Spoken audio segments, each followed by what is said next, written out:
بسم اللہ الرحمن الرحیم۔ میرا آج کا موضوع نارک کی نظر میں آپ کے وجود کے بارے میں ہے۔ ہم جانتے ہیں کہ نرگسیت ایک ایسی نفسیاتی یا روحانی بیماری ہے جس میں انسان خود پرستی کا شکار ہو کر اپنے آپ کو دوسرے انسانوں سے برتر سمجھے، ان کا استحصال کرے، ان کے احساسات سمجھنے سے قاصر ہو، اپنی خوبیوں اور کامیابیوں کو غیر حقیقت پسندانہ حد تک بڑھا چڑھا کر پیش کرے، تکبر کرے اور دوسروں پر حکومت کرنے یا ان کو زیر کرنے کا خواہاں ہو۔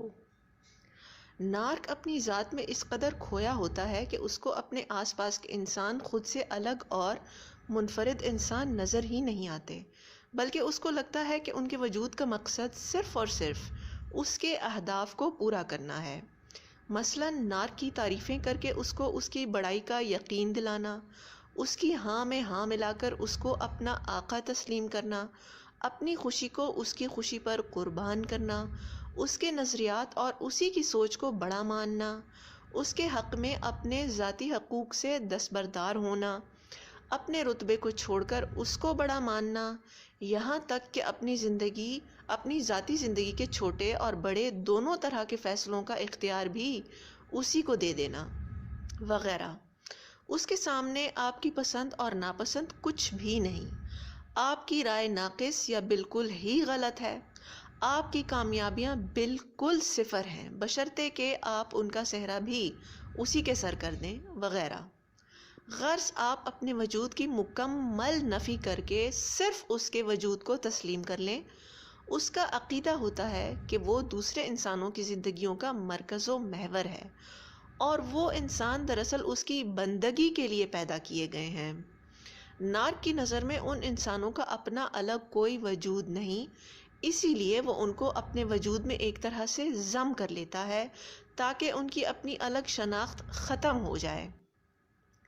یقیناً یہ ایک ذی شعور اور خوددار آدمی کے لیے قابل قبول نہیں۔ اسی لیے اگر آپ نارک کے ساتھ قریبی رشتے میں جڑے ہیں تو آپ کو اپنی الگ شناخت سے دستبردار ہو کر نارک کی شخصیت میں ضم ہونا پڑے گا۔ نارک کے ساتھ تعلق نبھانے کا یہی ایک طریقہ ہے جو بہت تکلیف دہ ہے، ورنہ اگر آپ ایک خوددار انسان کے طور پر اپنی الگ شناخت کو قائم رکھنے کی کوشش کریں گے تو وہ اس کو آپ کی طرف سے اعلان جنگ سمجھے گا۔ یہ دراصل اس کے ذہن کی ناپختگی کی طرف اشارہ کرتا ہے۔ جیسے ایک بہت ہی چھوٹا بچہ اپنے ماں باپ پر اپنا پورا حق جتاتا ہے اور چاہتا ہے کہ ماں باپ اپنی ضروریات کو چھوڑ کر صرف اور صرف اس کی ضروریات کو پورا کریں، نارک بھی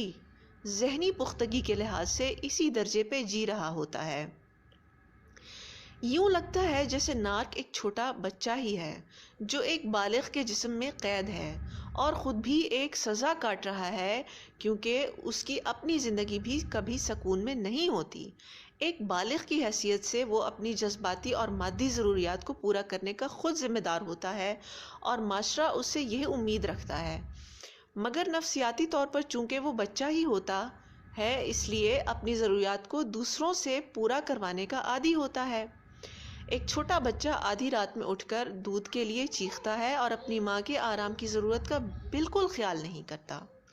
وہ ابھی ذہنی طور پر اتنا پختہ ہی نہیں ہوتا اور غیظ و غضب کا اظہار کر کے زبردستی ماں سے اپنی ضروریات پوری کروا لیتا ہے۔ ٹھیک اسی طرح نارک بالغ ہوتے ہوئے بھی غیظ و غضب کا اظہار کرتا ہے اور آسمان سر پر اٹھا لیتا ہے۔ وہ جذباتی طور پر ایک بچہ جبکہ جسمانی طور پر ایک بالغ ہوتا ہے۔ اس کی جذباتی ناپختگی اور جسمانی بلوغت دونوں کا آپس میں تصادم رہتا ہے اور وہ دوسروں کے ساتھ ساتھ اپنی زندگی بھی عذاب بنائے رکھتا ہے، مگر اسے اپنی اس حقیقت کا شعور نہیں ہوتا کیونکہ وہ ہمیشہ سے اسی طرح جی رہا ہوتا ہے اور یہی اسے زندگی کا طریقہ لگتا ہے۔ ساتھ ہی ساتھ اس کو ایسے لوگ بھی مل جاتے ہیں جو اس کی بندگی اختیار کرنے میں کوئی حرج محسوس نہیں کرتے اور اس کی اس ذہنی بیماری کو بڑھاوا دیتے رہتے ہیں۔ ایک عام انسان کے برعکس وہ اپنی عزت نفس کو دوسروں کے رویوں میں تلاش کرتا ہے۔ اگر آپ اس کو اس کی بڑائی کا احساس نہ دلائیں تو وہ سمجھتا ہے کہ اس کی کوئی حیثیت نہیں، اور یہ بھی ایک طرح سے اس کی نفسیاتی موت کا سبب بنتی ہے۔ اس کو یوں لگتا ہے کہ جیسے آپ نے اس سے اس کی زندگی چھین لی ہو، لہٰذا وہ آپ کو ایک دشمن کی جگہ رکھتا ہے اور آپ سے بدلہ لینے کی کوشش کرتا ہے۔ مثلاً اگر آپ اپنی ذاتی زندگی میں اپنی پسند یا ناپسند کے مطابق فیصلہ کر لیں تو اس کو لگتا ہے کہ آپ نے اس سے فیصلے کا اختیار چھین کر اس کو اس کے مقام سے گرا دیا ہے۔ اس کو چونکہ آپ ایک الگ وجود نظر ہی نہیں آتے، اس لیے وہ آپ کی الگ پسند یا ناپسند کے تصور کو سمجھنے سے ہی قاصر ہوتا ہے۔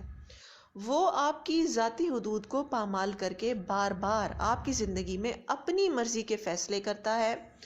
اور آپ سے پوچھنے کی بھی ضرورت محسوس نہیں کرتا۔ الٹا ایسا کر کے آپ پر احسان جتاتا ہے، کیونکہ وہ واقعی سمجھتا ہے کہ اس کا وجود آپ کی زندگی میں کسی نعمت سے کم نہیں۔ آپ اس کی دلیری دیکھ کر پریشان ہو جاتے ہیں۔ دوسری طرف اس کو ایسا کرنے میں نہ تو کوئی شرم محسوس ہوتی ہے اور نہ ہی کوئی ڈر، کیونکہ اس کے حساب سے تو آپ کے وجود کا مقصد ہی اس کو خوش کرنا ہوتا ہے، نہ کہ اس کی اجارہ داری کے سامنے ڈٹ کر کھڑے ہو جانا۔ اگر آپ ناگ کے ساتھ ایک ایسے تعلق میں جڑے ہوئے ہیں جہاں اس کا مقام آپ سے برتر ہے، مثلاً دفتر میں آپ سے بڑے عہدے پہ ہے یا خاندان میں آپ سے بڑا اور طاقتور ہے، تو اس کے خلاف کھڑے ہونا غالباً آپ کے لیے نقصان دہ ہوگا۔ ایسی صورت میں آپ ممکنہ حد تک کنارہ کشی اختیار کر سکتے ہیں، مگر اس کا مقابلہ نہیں کر سکتے۔ ہاں، لیکن اگر وقت کے ساتھ ساتھ آپ اپنی جگہ اتنی مضبوط کر چکے ہیں کہ آپ ان سے مقابلہ کر سکتے ہیں یا خطرہ مول لے سکتے ہیں، تو انتہائی مجبوری کی حالت میں آپ اس کی ایک کمزوری کا فائدہ اٹھا سکتے ہیں، اور وہ یہ ہے کہ چونکہ ناگ ذہنی طور پر ایک بگڑے ہوئے بچے کی طرح ہوتا ہے، لہٰذا اس کو بھی ایک بچے کی طرح غلط کام کرنے پر سدھارا جا سکتا ہے۔ جیسے بچہ ایک غلط حرکت کرنے پر سزا سے ڈرایا جا سکتا ہے، بالکل ویسے ہی ناگ کو بھی ڈرایا جا سکتا ہے۔ اس کے لیے آپ کو اسے آئینہ دکھانا ہوگا، یعنی وہ اپنی بات منوانے کے لیے جس طرح بچگانہ حرکتیں کرتا ہے اور اپنا غصہ دکھاتا ہے، آپ بھی ٹھیک اسی طرح اس کی نقل کریں اور اس کی حد تک گر کر بالکل ویسی ہی حرکتیں کریں۔ اگر وہ چیختا ہے تو آپ بھی چیخیں، اگر وہ دھمکی دیتا ہے تو آپ بھی دھمکائیں، اگر وہ توڑ پھوڑ کرتا ہے تو آپ بھی ہو بہو ایسا کریں، اگر وہ آپ کو چھوڑ کر جانے کی دھمکی دیتا ہے تو آپ بھی ٹھیک ایسا ہی کریں۔ اس سے وقتی طور پر اس کو ایک دھچکا لگے گا اور اس کو یقین نہیں آئے گا کہ آپ بھی اس کے برابر ہو سکتے ہیں اور اس کو چھوڑ بھی سکتے ہیں۔ وہ ایک دم ایک چھوٹے بچے کی طرح خوف سے سمٹ جائے گا اور فوراً آپ کے کنٹرول میں آ جائے گا۔ اس طریقے کو سیم میکننگ، جو کہ نرگسیت کے موضوع پر عبور رکھتے ہیں، مررنگ کا نام دیتے ہیں۔ یہ طریقہ محض وقتی طور پر کام کرتا ہے، اور جیسے ہی ناگ کو دوبارہ سازگار حالات ملتے ہیں، یعنی ایسے حالات جہاں وہ لوگوں پر اپنی اجارہ داری دوبارہ قائم کر سکے اور لوگوں کو اپنے جھوٹے پروپیگنڈے سے متاثر کر سکے، وہ دوبارہ اپنی پرانی ڈگر پر چل نکلتا ہے، دوسروں کو آپ کے خلاف کرتا ہے اور آپ سے بدلہ لینے کی ٹھان لیتا ہے۔ لہٰذا ناگ کی زیادتیوں سے بچنے کا ایک ہی حتمی طریقہ ہے کہ آپ اس کی زندگی سے ہی نکل جائیں، کیونکہ اس کے اندر مستقل تبدیلی لانے کا کوئی طریقہ نہیں۔ امید ہے کہ آج کی ویڈیو سے آپ کی معلومات میں اضافہ ہوا ہوگا۔ آپ کی توجہ کا شکریہ۔